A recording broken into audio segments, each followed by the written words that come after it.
Morning, Jen. Good morning, V. How are you? I am good. How are you? I'm good. I'm good. I keep changing my backgrounds around because I'm traveling this week. I'm at my friend's house doing we're having a land party of our own.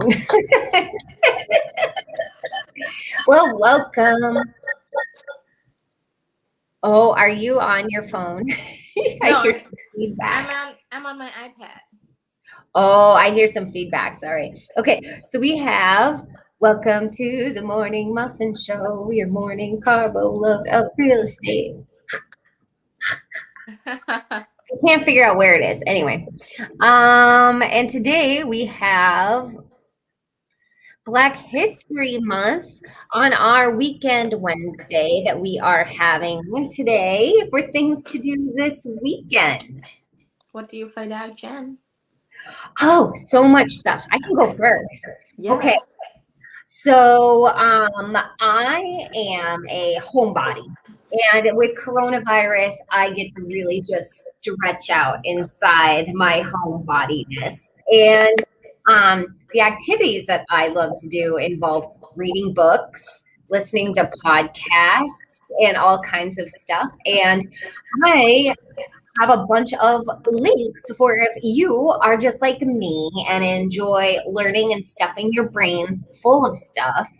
Here are some amazing things to talk about or to do. So I'm going to share my screen. Okay. First things first is I have a son. So, and everybody knows I talk about him a lot. He's 4 years old, and I like to talk about because he's learning, how to read and how to talk and whatnot. So, we talk about racist words. And I'm a word person. You're always asking me, what does that word mean? Well, I get the fortunate thing to talk to him about how the word bulldozer is actually a racist term, and we don't use it in our house as much as possible. We call them loaders or front end loaders. I need to learn this. What is bulldozer? Bulldozer is, let me see if they have a picture of it. They did. See, it's that cartoon. Oh.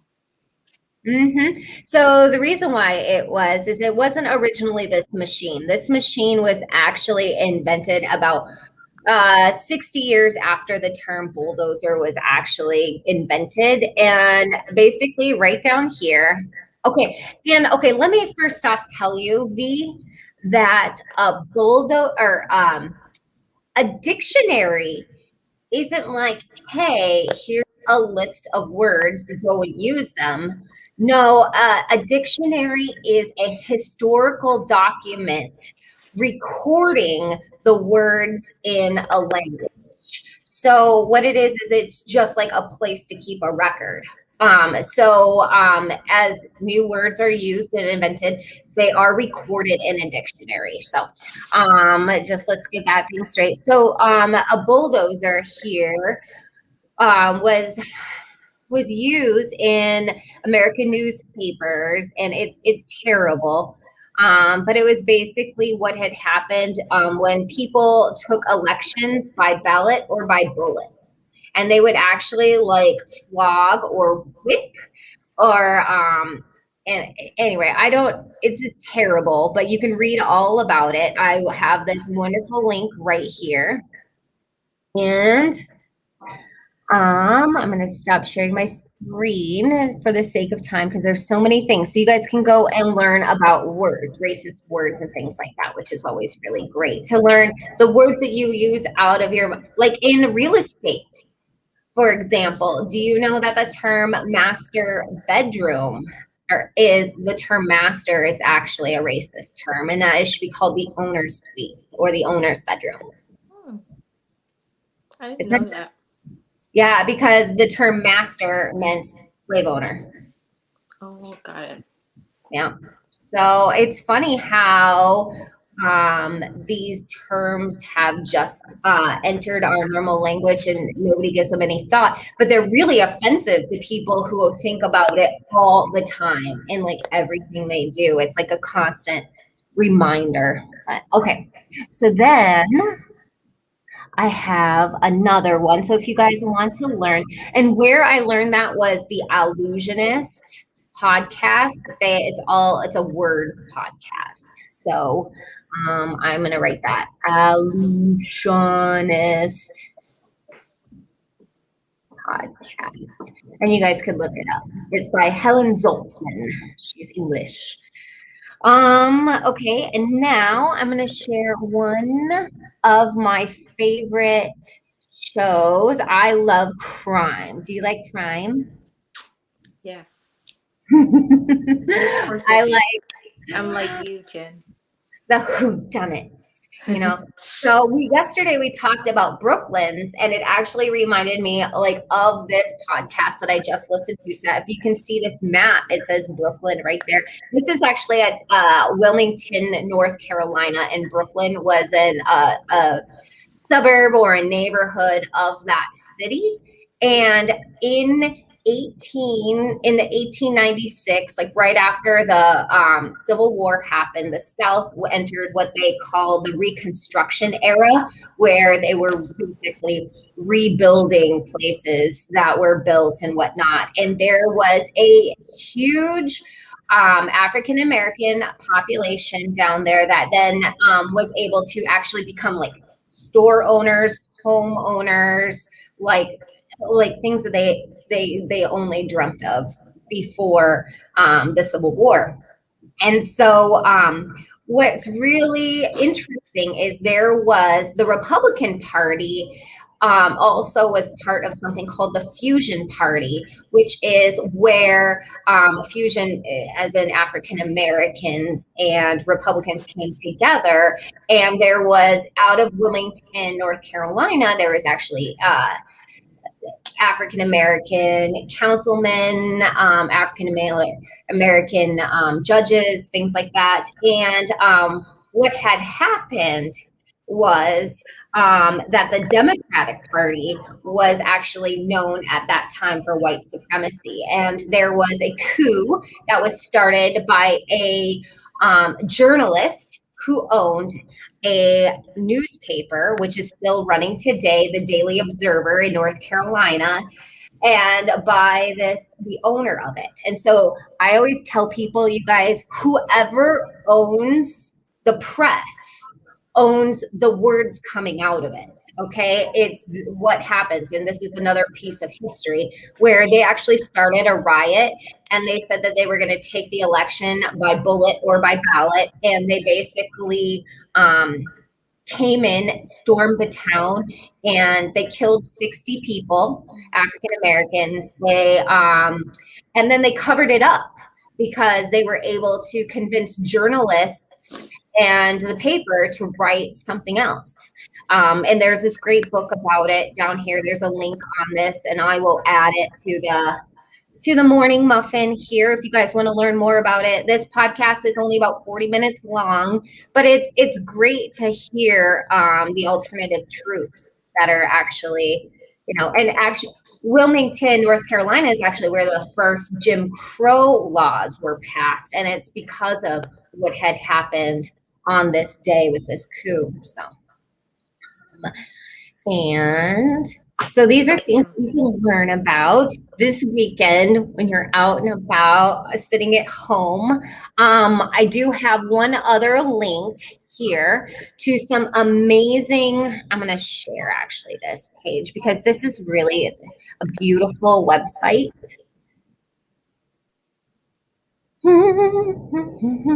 The Minnesota Historical Society has put together an amazing, beautiful Black History Month website here for Black History, Black Voices. And look at all of these things that you can watch and learn about. There's more down here. Look at all this history here.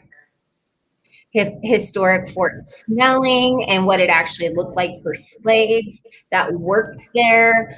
Because that's a story you don't hear when you're touring it. You hear all about the white people that live there. You don't hear about the slaves that they owned here in Minnesota, or the servants, as it were. But okay, I'm going to add this website to our comments here, and then I am going to give you the floor. Well, those are awesome find, Jens. And I think to add on to, while you share things that to do at home, I love to be, I'm a homebody too, but, I do like natures and I do like things that I can go out and look at. So I found a bunch of great exhibits for to celebrate or to actually leave.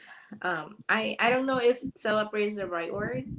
I think Right. it's more like leave the Black History Month. Um, so one of it, and I hope you can share the link with everyone. Um, this is the Minnesota African American Heritage Museum and Gallery. They have the exhibit called "Art Is My Weapon." Oh, hold on. I don't think I have that one. So you can share the whole link that I sent you I know. yesterday. I know. Um, What I just got the Minnesota. Okay, hold on. Celebrate. yep, this Oh, is okay. one of Hold the Celebrate Black History Month in Minneapolis. maahmg.org. Sorry. Yes, Oh, and the exhibit called "Art Is My Weapon" is just focusing on using art to portray, the powerful of the gun violence, the issues with gun violence, and I think that art can say a lot, and I even love the titles of the exhibit. "Art is my weapon." Um, so I think this is one little pictures of okay. it. Here, I have it here. Hold on. Okay. Is this it? um, The Minnesota American Heritage Museum Gallery. Here's the address. yes, It's that's the address. and free parking, you guys, in the Free ramp, admission. and Saturdays 10 to 1. So I think that's gonna be something that it's not it's you can, if you love arts and you love to be outside, I think this is really social distancing, because all I feel like all art museum or exhibits are social distant anyways, even before COVID, you know. It's true, because you're all like whispering and looking at things, Yep. and yeah, you're standing back. Now you just need to wear mask. And then there is another one. I think this on the same place. There's called Unbreakable, and it's expose some African Americans, early settler and pioneers in uh, the period of 1800s. So that's something that you can live through the history but still enjoy the art, and it's, I hope that it's not too brutal to visit. I think it'll be awesome. I think that's Yeah. a great exhibit. Okay, and then you sent one more, which I'm really excited about and like giggly because I can't wait to share it. Oh, hold on, that was inviting. Okay, share my screen. Okay, the Trylon Theater. Yes. Oh, uh hold on. It's not letting me. It's too many tabs open. Okay, I got it. I got it. Hold on. So the Trylon Theater, tell us about it.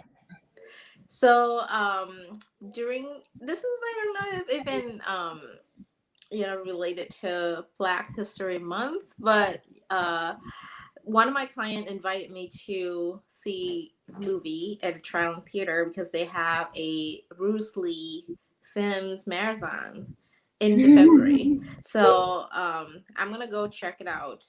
But it's run the entire February month, um, and it's about like $8 in admissions, and you can visit actually like all of his successful films if you ever been a fan of Bruce Lee.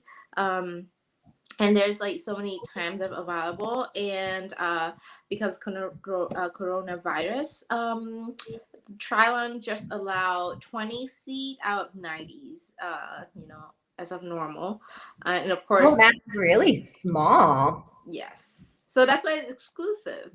Hmm. You do have to reserve ticket online. There's no food and drinks will be can be purchased. To wear masks, of course, and follow all the COVID-19 protocols. But I think this would be an awesome way to visit history as well. Um, Absolutely. V, you're so quiet today. You're not your normal giggly self, but I know the topic isn't very like happy. For to be Bruce Lee, honest, I think I'm the person that needs to watch this show. I don't I don't have experience enough to talk about it. That's why I like listen and it's like, oh my god, there was a thing that I never heard of. Like master room, bold something. bulldozer. Bulldozer. I like Ghost Rider too. So one of the things that and you and your culture from Vietnam have experienced is colonization. There's an amazing book out there called Around the World in Six Glasses. I read this book, I would say 15 years ago, and it changed my life because what it basically is how these drinks changed the world economically, physiologically. It enslaved millions and millions of people. But what people always talk about immigration, but we have been outsourcing jobs and hiring, like, oh, it's fine. We don't want you here. We'll bring the jobs to you. And then, we'll plant all this sugar cane and it enslave people in like the Jamaicas and in Costa Rica and, in the South. And we do the same thing with coffee. We're still doing that today, and tea. And China, they went through their big thing where they were like, wait a minute, you guys are cheating us. And they actually shut the doors and they're like, you're not allowed back in. Anyway, but that is for another day. You can learn so much around the world classes. So yeah, so I think today we talk about history, and there's something that horrible in the past, and I'm super respectful of that, and that's why I'm quiet to listen. okay. Well, tomorrow is Thumbs Up Thursday, where we pick out a local vendor, and I do believe that I am interviewing a handyman. I know. I'm looking forward to it. I know, me too. Actually, I'm using handyman. Okay, talk to you soon and see you next Tuesday, V. Yep, thank you. Bye, Jen. Bye.